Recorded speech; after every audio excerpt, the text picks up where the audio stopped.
চলুন এবার দেখা যাক কখন আমরা সংযুক্তকরণ ব্যবহার করব না।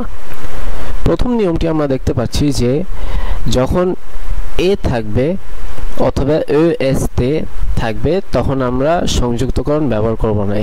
এর এ উচ্চারণটি হবে বাংলার এ অন্তঃস্থ একার এর মতো। এটি আসলে একটি ভার্ব যার ইংলিশ অর্থ হচ্ছে ইজ, এবং এই ভার্বটি এসেছে এথ ভার্বের থেকে। আমরা ভার্ব নিয়ে আরো বিস্তারিত আলোচনা করব যখন আমরা অধ্যায় 4-এ যাব। এটির একটি উদাহরণ দেখা যাক। প্রথম উদাহরণটি আমরা দেখতে পাচ্ছি যে এল এ বেল, এল এ বেল, এল এ বেল, যার অর্থ মেয়েটি সুন্দরী, এবং আপনারা এর বাংলা উচ্চারণটিও দেখতে পেলেন এল এ বেল। এখানে একটি গুরুত্বপূর্ণ জিনিস আপনারা দেখতে পেলেন যে এল এ বেল, এই এর উচ্চারণ শুধু এস তে থাকার ফলে ওটা এ হয়ে যাচ্ছে এবং এর এস তে সাইলেন্ট থাকছে। এখানে কোনো সংযুক্তকরণ ব্যবহার হচ্ছে না। যদিও এল এর পরে এল মানে সি, সি এর পরে ইংলিশে সি, এটার পরে ও আছে এবং এর ও এর পরের শব্দেও ও আছে, কিন্তু এখানে কোনো সংযুক্তকরণ হচ্ছে না। এরপরে আমরা দেখছি যদি ভার্বের শেষে ও এখ থাকে তাহলে এখানে কোনো সংযুক্তকরণ হবে না। এই ও এখ এর উচ্চারণ হবে বাংলার এর মতো। এখানে একটি উদাহরণ দেখা যাক। Il faut aller immédiatement, il faut aller immédiatement, il faut aller immédiatement, যার অর্থ অবশ্যই এখনই যেতে হবে, এবং আপনারা বাংলা উচ্চারণটিও দেখতে পাচ্ছেন il faut aller immédiatement। এখানে আপনারা নিশ্চয়ই লক্ষ্য করছেন এ এখ থাকার পরেও এর পরের শব্দটিতে ভাওয়েল ই আছে, কিন্তু এখানে কোনো সংযুক্তকরণ হচ্ছে না। তৃতীয় নিয়মটি হচ্ছে যখন উই এবং ওন্স থাকবে তখন সংযুক্তকরণ হবে না। এই উই মানে ফরাসিতে হচ্ছে 8 অথবা ইংলিশে 8, এবং ওন্স মানে হচ্ছে ফরাসির 11 অথবা 11। এর উচ্চারণটি হবে ওন্স, যেটি নাক থেকে আসতে হবে, এবং এটির উচ্চারণ হবে উই, অথবা যেভাবে আমরা ইংলিশে উই বলি সেইভাবে। চলুন এটির উদাহরণ দেখা যাক। লে উই জো, লে উই জো, লে উই জো, যার অর্থ 8 দিন। এখানে আপনারা নিশ্চয়ই খেয়াল করলেন যদিও আশটা সাইলেন্ট আছে তবুও এস এখানে ও এর সঙ্গে সংযুক্ত হচ্ছে না। তার কারণ এটি নিয়মের ফলে, যেটি আমি আপনাদেরকে আগেই বললাম যে লে উই কোনো কিছুর সঙ্গে সংযুক্ত হবে না, সেই কারণে লে উই জো। এরপরের উদাহরণটিও দেখতে পাচ্ছেন লে ওজ শাতো, লে ওজ শাতো, লে ওজ শাতো, যার অর্থ 11টি দুর্গ। এখানে আপনারা নিশ্চয়ই খেয়াল করলেন যে এখানে একটি ভাওয়েল ও থাকার ফলেও এসটি ও এর সঙ্গে সংযুক্ত হলো না, বরং এটি আলাদা একটি শব্দেই থেকে গেল, আর এস কনসোনেন্টটি সাইলেন্ট থাকলো। চতুর্থ নিয়মটি আমরা দেখতে পাচ্ছি যখন ও তে থাকবে।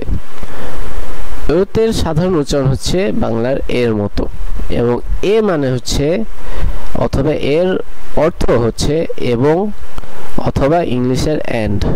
যখন কোনো ফরাসি বাক্যের মধ্যে এই এর প্রচলন দেখতে পারবেন তখন এখানে তেটা সবসময় সাইলেন্ট থাকবে। তের পরে যদিও কোনো জায়গায় ভাওয়েলের প্রচলন দেখা যায় তবুও তেটা সাইলেন্ট থাকবে। এখানে আমরা একটি উদাহরণ দেখতে পাচ্ছি, লো স্টিলো এ লো পাপিয়ে, লো স্টিলো এ লো পাপিয়ে, লো স্টিলো এ লো পাপিয়ে, যার অর্থ কলম এবং কাগজ। আপনারা নিশ্চয় লক্ষ্য করলেন এইখানে তেটা সাইলেন্ট আছে। সর্বশেষ নিয়মটি আমরা দেখতে পাচ্ছি যখন কোনো সাইলেন্ট কনসোনেন্টের আগে মানে শেষ কনসোনেন্টের আগে এখ থাকবে তখন সংযুক্তকরণ হবে না। এইখানে একটি উদাহরণস্বরূপ আমরা দেখতে পাচ্ছি ইল সোখ আমিদি, ইল সোখ আমিদি, ইল সোখ আমিদি। আপনারা নিশ্চয়ই দেখতে পেলেন যদিও আটা একটি ভাওয়েল কিন্তু তেটা এর সঙ্গে সংযুক্ত হলো না, বরং তেটা সাইলেন্টই থেকে গেল। তার প্রথম কারণ হচ্ছে যেটি আমরা নিয়মেই আলোচনা করলাম, সেটি হলো এই তের আগে একটি এখ আছে, এর ফলে ইল সোখ আমিদি উচ্চারণটি হবে।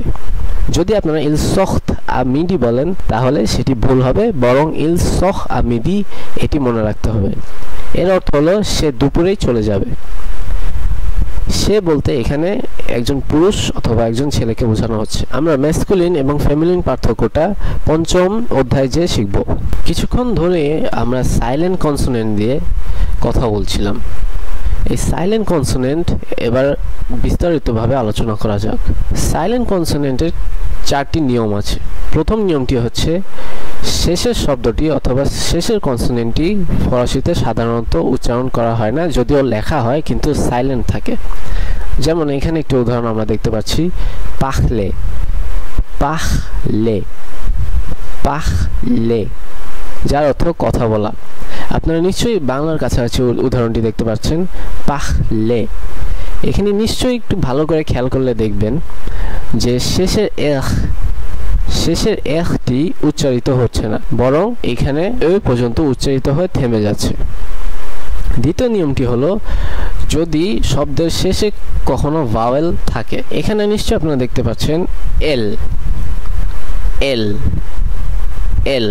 এর উচ্চারণটি ইংলিশের এল অথবা বাংলার এল এর মতো। এইখানে শেষের ভাওয়েলটি এ উচ্চারিত হচ্ছে না, বরং এ, এল, এল এ দুটোকেই উচ্চারিত হচ্ছে, যার অর্থ সে। এটি একজন মেয়ে অথবা মহিলাকে বোঝানো হচ্ছে। তৃতীয় নিয়মটি হলো যখন কোনো ফরাসি শব্দের শেষে এস অথবা এক্স থাকে, যার অর্থ প্লুরাল বোঝানো হয়, তখন সেই শব্দটির শেষের কনসোনেন্টটি এস অথবা এক্স উচ্চারিত হয় না।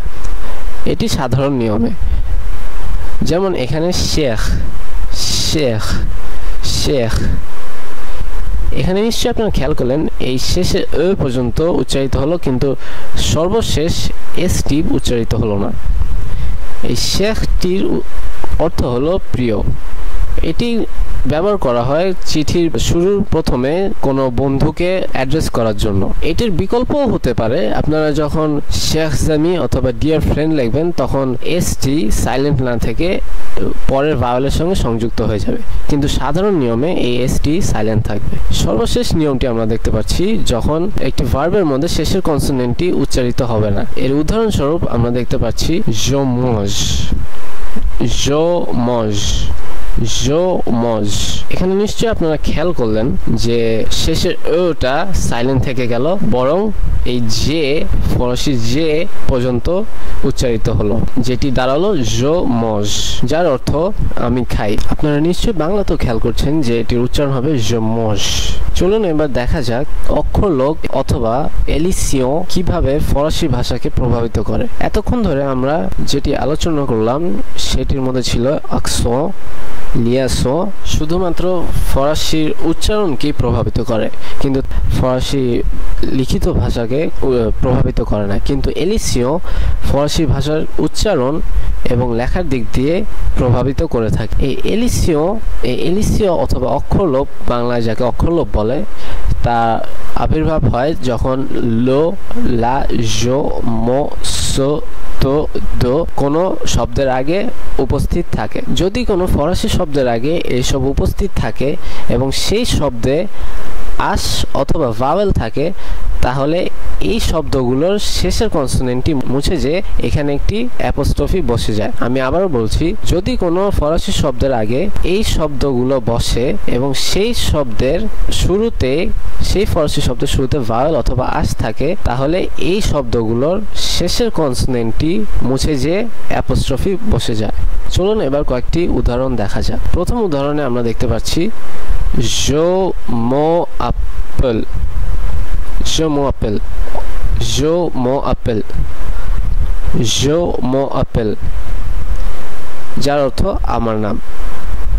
নিশ্চয়ই আপনারা খেয়াল করছেন এখানে আপেলের মধ্যে আ আছে এবং তার আগে মো আছে। এই মোটা ইংলিশের মি এর মতনই, যেটা দিয়ে বোঝাচ্ছে আমি। যেহেতু মো এর শেষের কনসোনেন্টটি ও এবং তারপর শব্দের শুরুর কনসোনেন্টটি আ, সেহেতু মো এর এই ওটা কেটে যে এখানে একটি অ্যাপোস্ট্রফি বসে যাচ্ছে এবং এর উচ্চারণটিও বদলে যাচ্ছে। লেখার দিক দিয়ে যেমন বদলাচ্ছে, উচ্চারণের দিক দিয়েও বদলাচ্ছে। এটির উচ্চারণ হবে je m'appelle, je m'appelle, je m'appelle, je m'appelle। দ্বিতীয় উদাহরণটি হচ্ছে লো ও ফ। লো ও ফ, আপনারা নিশ্চয়ই খেয়াল করলেন যে এই লো এর শেষে ও আছে এবং ও ফর শুরুতে ও আছে, দুটোই ভাওয়েল। সেহেতু এই লো এর ওটা কেটে যে এখানে একটি অ্যাপোস্ট্রফি বসে এর উচ্চারণটি এবং লেখার ধরনটিও বদলে যাবে এবং এর উচ্চারণটি একটি শব্দে রূপান্তরিত হয়ে যাবে দুটি শব্দের বদলে। এখানে উচ্চারণটি হবে লোফ, লোফ, লোফ, যার অর্থ বাচ্চাটি। তৃতীয় উদাহরণটি আমরা দেখতে পাচ্ছি এখানে je ne sais pas, je ne sais pas, je ne sais pas, যার অর্থ আমি জানি না। কিন্তু এখানে আমরা দেখতে পাচ্ছি যে এ পা অথবা এর প্রথমে আ আছে এবং নো এর শেষে ও আছে। সেহেতু নো এর ওটা কেটে যে এখানে একটি অ্যাপোস্ট্রফি বসে এর উচ্চারণটি এবং লেখার ধরনটি বদলে যাবে। এটির উচ্চারণ হয়ে যাবে je n'ai pas, je n'ai pas, je n'ai pas।